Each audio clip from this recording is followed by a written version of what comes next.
Hi viewers, எல்லாருக்கும் வணக்கம். இன்னைக்கு நம்ம என்ன வீடியோ பார்க்க போறோம் அப்படின்றதுக்கு முன்னாடி கடைசியா நம்ம சேனல்ல ஒரு போஸ்ட் போட்டுருந்தோம். நீங்களே என்ன வீடியோ போடலாம் அப்படின்னு சொல்லிட்டு நம்மளோட சப்ஸ்கிரைபர்ஸ் கிட்டே நம்ம கேட்டிருந்தோம்.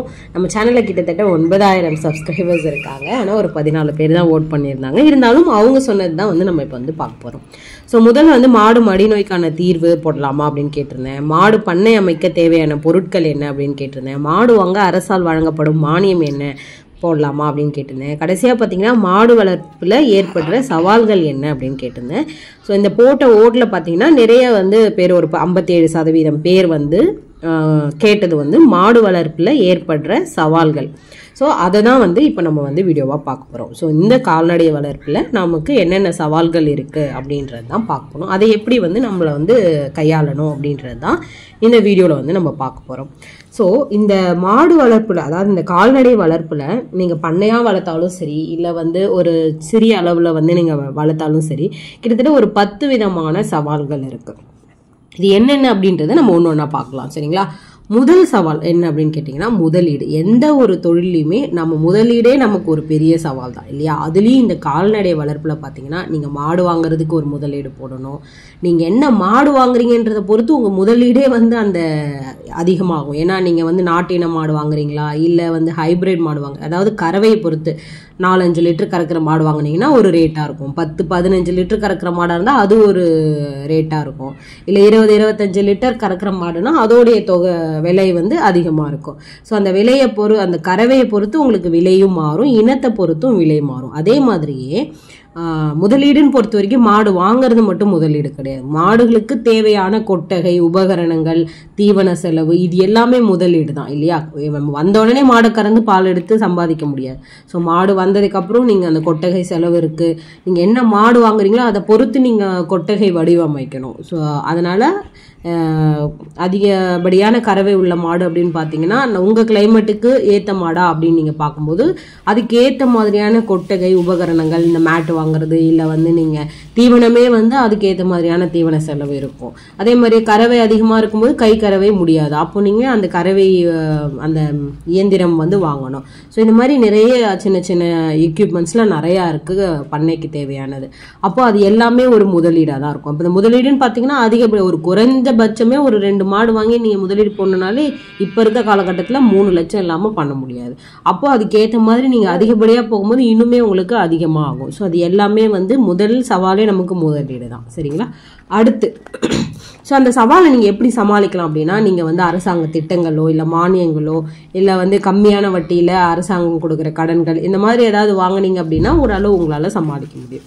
ரெண்டாவது பார்த்தீங்கன்னா தீவன பற்றாக்குறை. தீவன பற்றாக்குறைன்றது நம்ம பார்த்துருக்கோம். ஸோ நம்ம கால்நடையை பொறுத்த வரைக்கும் 3 விதமான தீவனம் நம்ம கொடுக்கணும். பசுந்தீவனம், உலர் தீவனம், அடர் தீவனம். அப்போது எந்தெந்த கிளைமேட்ல சில தீவனம் கிடைக்காம போயிடும். மழையில் ஒரு சிலது கிடைக்காது, வெயில் ரொம்ப அதிகமாக இருந்தால் அதே மாதிரி ஒரு சிலது கிடைக்காது. ஸோ அந்த தீவனம் நீங்கள் கரெக்டாக ப்ராப்பராக பார்த்து வாங்கி வைக்கணும். தீவனம் அதுக்கே அதோடைய விலை அப்பப்போ மாறும். ஸோ அந்த விலை மாற்றமும் நமக்கு ஒரு சவாலாக தான் இருக்கும். சில நேரங்களில் கிடைக்கவே கிடைக்காது. இப்போ நிறைய சிலேஜ்லாம் போடுறாங்க. நீங்கள் அதெல்லாம் கூட வாங்கி ட்ரை பண்ணி பார்க்கலாம். உங்கள் கால்நடைக்கு அது ஒத்துக்குமா அப்படின்றத பார்த்துட்டு அதுக்கேற்ற மாதிரி நீங்கள் வாங்கி ஸ்டாக் வைக்கணும். ஸோ அந்த தீவனம் வாங்கி சமாளிக்கிறதே நமக்கு ஸ்டாக் பண்ணி வைக்கிறதே ஒரு சவால் தான் இல்லையா? அது 2வது சவால். அடுத்து பார்த்தீங்கன்னா மாட்டோடைய இனத்தேர்வு. நம்ம சொல்லிடலாம் 20-25 லிட்டர் கறக்குது, அப்போ நம்ம நல்ல லாபம் வரும், நம்ம பார்த்துக்கலாம் அப்படின்ட்டு. ஆனால் அந்த மாடை நீங்கள் வளர்க்குறது ரொம்ப பெரிய சவாலாக இருக்கும். சரிங்களா? அதோடைய பராமரிப்பே உங்களுக்கு அது சவாலாக தான் இருக்கும். ஏன்னா இப்போ நாட்டின மாடுகள்லாம் பார்த்தீங்கன்னா நிறைய நோய்களை தாங்கக்கூடிய மாடுகளாக இருக்கும். ஆனால் இந்த மாதிரி மாடுகள்லாம் கொஞ்சம் கூட டக்குன்னு சென்சிட்டிவாக இருக்கும். உடல் ஒரு வெப்பம் அதிகமாக இருந்தால் தாங்காது, ஒரு குளிர் அதிகமாக இருந்தால் தாங்காது. ஸோ அப்போ அது சமாளிக்க முடியாமல் உடல் தாங்க முடியாத டைமில் உங்களுக்கு கறவை திறன் பாதிக்க ஆரம்பிச்சிடும். ஸோ அந்த இனத்தேர்வை பொறுத்து அதை சமாளிக்கிறதுமே உங்களுக்கு ஒரு பெரிய விஷயமா இருக்கும். அதனால நீங்கள் முன்னாடியே அது என்ன இனம் அப்படின்றத கண்டுபிடிச்சு அந்த இனத்துக்கு என்ன மாதிரியான நோய்கள் வரும் அப்படின்றத நீங்கள் தெரிஞ்சு வச்சுக்கிட்டிங்கன்னா, எப்படி பராமரிக்கணும் அப்படின்றத தெரிஞ்சு வச்சுக்கிட்டிங்கன்னா ஓரளவு உங்களால் இதை சமாளிக்க முடியும். அடுத்து பார்த்தீங்கன்னா 4வது பார்த்தீங்கன்னா மாட்டோடைய ஆரோக்கியம், கால்நடை பராமரிப்பு. இந்த மாட்டோட ஆரோக்கியம் நான் முன்னாடியே சொன்ன மாதிரி தான், எந்த இன மாடுகளுக்கு எந்த விதமான நோய் வந்து உடனடியே தாக்கும் அப்படின்றத தெரிஞ்சுக்கணும். பொதுவாக கால்நடைகளுக்கு என்னென்ன மாதிரியான நோய்கள்லாம் வரும், அதை எப்படி வந்து சரி செய்யணும் அப்படின்றத நீங்கள் வந்து தெரிஞ்சு வச்சுக்கணும்.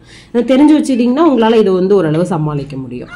ஸோ என்னென்ன நோய் வருது, இயற்கையாக எப்படி எந்தெந்த நோய்க்கு இயற்கையான மருத்துவம் கொடுக்க முடியும், எந்த நோய்களுக்கு இயற்கையாக மருத்துவம் கொடுக்க முடியாது அப்படின்றத நீங்கள் தெரிஞ்சுக்கணும். கூடவே வந்து நிச்சயமாக தடுப்பூசி பற்றின உங்களுக்கு தெளிவான ஒரு சிந்தனை வந்து இருக்கணும். ஏன்னா தடுப்பூசி வந்து அப்பப்போ எந்தெந்த நோய்க்கு எந்தெந்த தடுப்பூசி எந்தெந்த மாதத்தில் போடணுன்றதை நீங்கள் விவரமாக தெரிஞ்சு வச்சுக்கிட்டிங்கன்னா அதுக்கேற்ற மாதிரி நீங்கள் போட்டுக்கலாம். இல்லைன்னா கஷ்டம், அதெல்லாம் வந்து இயற்கையமாக வந்து நம்ம பண்ண முடியாது. ஸோ அதனால நம்ம சேனலில் பார்த்தீங்கன்னா நிறைய வீடியோஸில் வந்து சில நோய்களுக்கு இயற்கை மருத்துவம் வந்து நிறையாவே கொடுத்துருக்கோம்.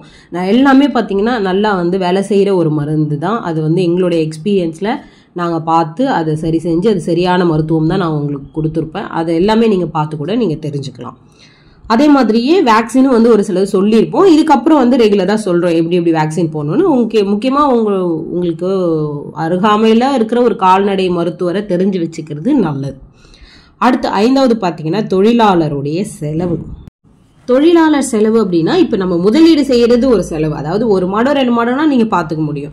ஒரு 4 மாடு 5 மாடு வாங்குறீங்க அப்படின்னா உங்கள் வீட்டில் இருக்குது அப்படின்னா அது வந்து தீவனம் போடுறது இல்லை வந்து பராமரிக்கிறது நிச்சயமாக நீங்கள் ஒரு வேலைக்கு வந்து ஒரு ஆள் வந்து வச்சு தான் ஆகணும். அப்போ அவங்களுடைய செலவுன்னு இருக்கு இல்லையா, அதுவுமே உங்களுக்கு ஒரு சவால் தான்.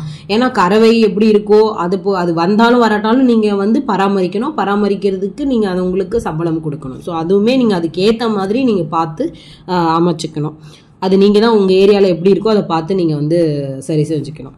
6வது பார்த்தீங்கன்னா ஆவணம் பராமரிப்பு, பண்ணை மேலாண்மை. அதாவது இது நிறைய பேர் வந்து பண்ண மாட்டாங்க. ஏன்னா வந்து ஏதோ மாடு வாங்கிட்டு வருவாங்க, அது வளர்ப்பாங்க, அதுக்கு தீவனம் கொடுப்பாங்க, அது கறவை வந்து பார்ப்பாங்க. இன்னும் சில பேர் வந்து சினை ஊசி போட்டாங்க அப்படின்னா அந்த சினை ஊசி போட்ட நாளை வந்து குறிச்சு வைப்பாங்க. இதை மட்டும்தான் செய்வாங்க. ஆனால் நீங்கள் வந்து ஒரு பண்ணை அமைக்கிறீங்க அப்படின்னா நீங்கள் மாடு வாங்குறீங்க இல்லையா, அப்போவே இந்த மாடு எப்போ பிறந்தது, அது எத்தனை கன்று ஈன்று இருக்கு அப்படின்னு சொல்லிட்டு அதுக்கு ஒரு தனியாக ஒரு ரெக்கார்டு வந்து நீங்கள் போட்டு வைக்கணும். அந்த ஆவணம் வந்து நீங்கள் தயார் செஞ்சு வைக்கணும். அப்போது நீங்கள் வந்து இதுக்கு என்ன மாதிரியான தீவனம் கொடுக்கணும், எப்படி கொடுக்குறீங்க, அதோடைய எவ்வளோ ஒரு நாளைக்கு எப்பயுமே நம்ம வந்து எவ்வளோ கறவை அப்படின்றது நம்ம போடுவோம். இப்போ மொத்தமாக 4 மாடு 5 மாடுனா மொத்தமாக எவ்வளோ கறவை கறக்குதுன்னு மொத்தமாக தான் நீங்கள் போடுவீங்க. அப்போது ஒரு மாடு எவ்வளோ கறக்குது அப்படின்றதையும் நீங்கள் வந்து தனித்தனியாக நோட் பண்ணணும். அப்போ தான் உங்களுக்கு வந்து கரெக்டாக இந்த தீவனம் வந்து ப்ராப்பராக கொடுக்க முடியும். ஸோ இல்லை ஏதோ ஒரு நோய் வருது அப்படின்னா அதை சரி செய்யறதுக்கு உங்களுக்கு இந்த ஆவணம் வந்து கண்டிப்பாக தேவை. உங்கள் பண்ணையை இன்னும் நீங்கள் வளர்க்கணும் அப்படின்னு நினச்சாலும் இந்த ஆவணம் வந்து ரொம்ப முக்கியம். ஸோ நீங்கள் என்ன அந்த கால்நடையை பற்றின முழு தகவல், வயதுல இருந்து எத்தனை கன்றுன்றதுலேருந்து எவ்வளோ கறக்குது, ஒரு நாளைக்கு எவ்வளோ தீவனம், என்ன மாதிரியான தீவனம் கொடுக்குறீங்க, என்னென்ன வேக்சின் போட்டிருக்கு, தடுப்பூசி போட்டிருக்கீங்க, இல்லை இதுக்கு முன்னாடி எந்த நோயாவது வந்திருக்கா, அதை எப்படி சரி செஞ்சுருக்கீங்க, இல்லை இதுக்கு அப்படின்னு அந்த மாதிரியான எல்லா தகவலும் அந்த ரெக்கார்டில் வந்து அந்த ஆவணமில் வந்து இருக்கிறது நல்லது.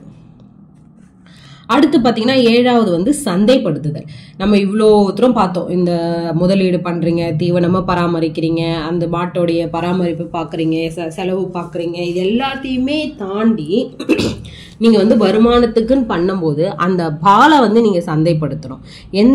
எவ்வளோ விலைக்கு நீங்கள் அதை விற்கிறீங்க, அதை எப்படி விற்கிறீங்க அப்படின்றத பொறுத்து தான் நீங்கள் வந்து லாபம் வந்து அதில் எடுக்க முடியும். நம்ம கடைசி வீடியோவில் கூட நம்ம சொல்லியிருப்போம், ஒரு கால்நடை வளர்ப்பில் எப்படி லாபம் எடுக்கிறது அப்படின்றத பார்க்கும்போது இந்த சந்தைப்படுத்துதல் ரொம்ப முக்கியமான ஒரு விஷயம். சரிங்களா? ஏன்னா பொதுவாக இந்த இடைத்தரகர்களுக்கு தான் வந்து நிறையா காசு போகும். ஏன்னா வந்து அவங்க வந்து வாங்கிட்டு போய் விற்கிறாங்க, அதுவும் ஒரு செலவு தான், நம்ம இல்லைன்னு சொல்ல முடியாது. அவங்க அதுவும் ஒரு வேலை தான், கடினமான வேலை தான், இல்லைன்னு சொல்ல முடியாது. இருந்தாலும் அது வந்து நீங்கள் வளர்த்து நீங்கள் இவ்வளோ செலவு பண்ணி நீங்கள் இவ்வளோ உழைச்சி நீங்கள் விற்கும்போது நீங்கள் 30 ரூபாய் லாபம்னா அவங்க 30 ரூபாய் அவங்க லாபம் எடுப்பாங்க. சரியா? ஸோ அதனால் நீங்கள் நேரடியாக எப்படி அதை சந்தைப்படுத்துதல் என்ற விவரம் நீங்கள் தெரிஞ்சு வச்சுக்கிறது ரொம்ப நல்லது. அதுவும் வந்து ஒரு மிகப்பெரிய சவால். அதை நீங்கள் சமாளித்தாலே உங்கள் கால்நடை வளர்ப்பில் நீங்கள் வந்து லாபம் எடுக்க முடியும். அடுத்து வந்து கழிவு மேலாண்மை. இது கிராமப்புறங்களில் வந்து ரொம்ப பெரிய கஷ்டமாக இருக்காது. ஏன்னா அவங்க நிலத்துல வந்து அந்த உரங்களாக ஆக்கிடுவாங்க, சாணங்கள் எல்லாம் உரங்களாக ஆக்கிடுவாங்க. இன்னும் கொஞ்சம் அந்த டவுனு, அந்த கிராமம் ஒற்றிய இடங்கள்லையோ இல்லை டவுன் சார்ந்த இடங்கள்ல நீங்கள் வளர்க்கும் போது இந்த கழிவு மேலாண்மை மிகப்பெரிய சவாலாக இருக்கும் இல்லையா? ஸோ அது நீங்கள் எப்படி ப்ராப்பராக அதை டிஸ்போஸ் பண்ணணும் அப்படின்னு நீங்கள் தெரிஞ்சிருக்கணும். இல்லைனா அது உங்களுக்குமே கஷ்டம்தான், உங்களுக்கும் அது வந்து பாதிக்கும், சுற்றுச்சூழலையும் பாதிக்கும். அதே மாதிரி நிறைய பேர் வந்து இந்த கழிவை கூட பணமாக மாற்றுறவங்களாம் இருக்காங்க. ஸோ அந்த ப்ராசஸ் தெரிஞ்சால் கூட நீங்கள் பார்த்து பண்ணிக்கலாம். நீங்கள் வந்து உங்களுக்கு நிலங்கள் இல்லை, விவசாய நிலங்கள் இல்லை, உங்களுக்கு உரங்களாக தேவையில்லை அப்படின்னா நீங்கள் வந்து அதை வந்து எப்படி வந்து அந்த சாணத்தோடைய கவுடங் சொல்லுவாங்க இல்லையா, அந்த சாணம் வந்து காய வச்சு அதை கூட விற்பனை செய்கிறவங்களாம் இருக்கிறாங்க. அதுக்கேற்ற மாதிரி நீங்கள் பண்ணிட்டு போகலாம். இல்லை அப்படின்னா விவசாய நிலங்கள் இருந்ததுன்னா நீங்கள் உரங்களாக மாற்றிடலாம். அது மண்ணுக்கு ரொம்ப நல்லது இல்லையா?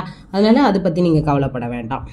அடுத்து பார்த்தீங்கன்னா 9வது பார்த்தீங்கன்னா அரசாங்க திட்டங்கள் மற்றும் மானியங்கள். அதாவது இது வந்து எப்படி சவால் அப்படின்னு நீங்கள் கேட்கலாம். இது நல்லது தானே, ஏன்னா நீங்கள் முன்னாடியே சொல்லியிருக்கீங்க இதெல்லாம் பார்த்து பண்ணீங்க அப்படின்னா முதலீடு வந்து உங்களுக்கு குறையும் அப்படின்னு முன்னாடியே சொன்னீங்க அப்படின்னு நீங்கள் யோசிக்கலாம். ஆமாம், நிச்சயமாக இந்த திட்டங்கள் என்னென்னன்றது உங்களுக்கு தெரியறதே ஒரு சவால் இல்லையா? இது எப்படி இருக்குது, இது எப்படி வந்து எங்கே போய் நீங்கள் வந்து விண்ணப்பிக்கணும், எப்போ உங்களுக்கு அந்த மானியம் கிடைக்கும், எந்த இடத்துல விண்ணப்பிச்சா கிடைக்கும், இதெல்லாம் தெரிஞ்சுக்கிறது ஒரு சவால் அப்படின்னா தெரிஞ்சிருக்கணும். தெரிஞ்சுக்கிட்டாலும் இதில் வந்து நிறைய பேப்பர் ஒர்க் இருந்திருக்கு, இல்லை ஏதாவது கரப்ஷன் இருக்குது அப்படின்னா அந்த இடத்துல அது உங்களுக்கு சவாலாக தானே போகும்.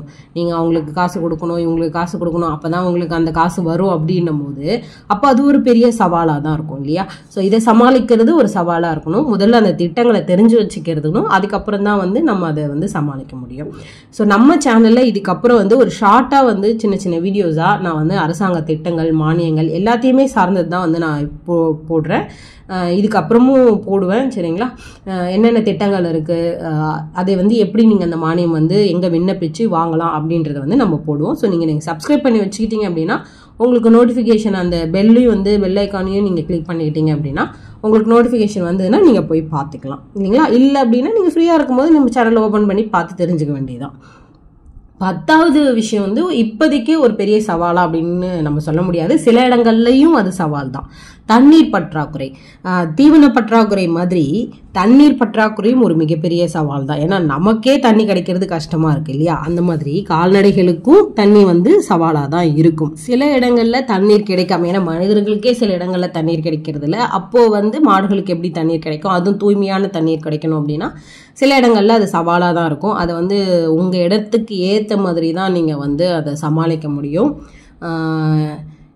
தண்ணீர் பற்றாக்குறையை நம்ம என்ன சொல்ல முடியும்? மரம் வளர்க்கணும், தண்ணீரை வீணாக்கக்கூடாது, இப்படி தான் நம்ம சொல்லி நம்ம வந்து சவால்களை சமாளிக்க முடியும். தண்ணீர் இருக்கிற இடங்கள்ல இருக்குது அப்படின்னு சொல்லிட்டு அளவுக்கு மீறி பண்ணக்கூடாது. ஏன்னா எப்போ வேணா என்ன மாற்றம் வேணா இயற்கையில் நடக்கலாம். அதனால நீங்கள் அந்த தண்ணியும் வந்து சிக்கனமாக கையாளுறது ரொம்ப நல்லது.